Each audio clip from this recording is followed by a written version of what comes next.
Tiry ty tena nitazomina hoe tsy iraina fa hoe ho anasy fahatsiarovako mamanay tamin'izany.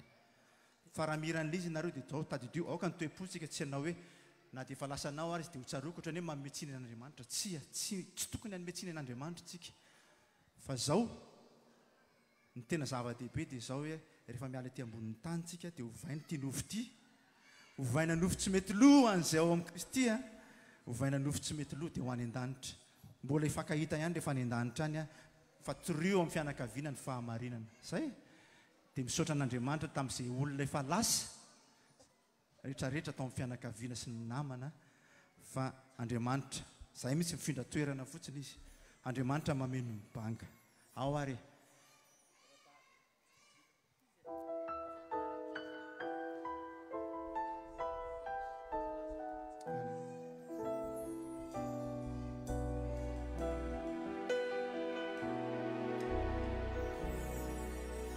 niaraka ny faly teto izay apio niaraka ny deranao riray etsarona foana tohita manolona ireo sangisangy hatrizay. Sotra tompony niaraka nikaroka ihany koa mba hikatsaka zay mahasoa rehefa ny lokivy fatojo izay tsy fidy dia niantso anao zay Jesosy. Nadia falasanao izy utsaru kuni fitiavani ezakatrani anume mami wana yangu nani Nadia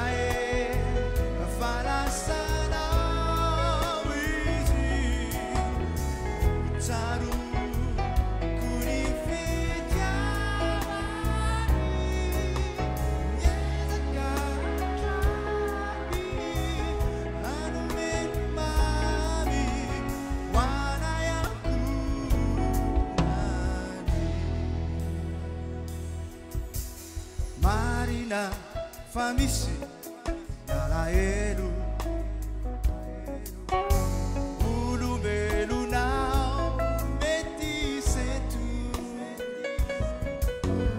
famatu mitrakao rizeso panjaka eu yanao lai fana peraku tanizatan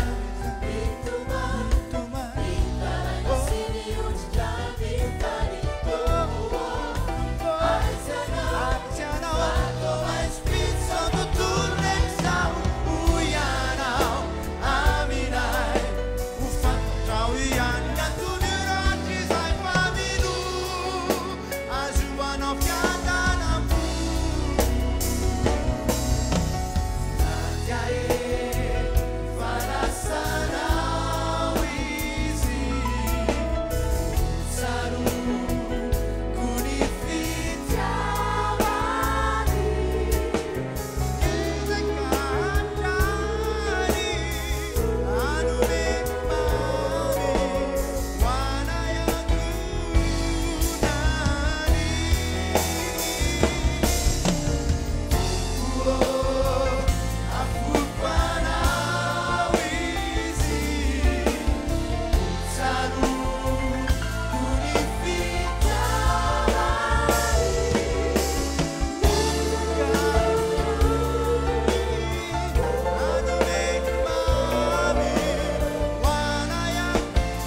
Maria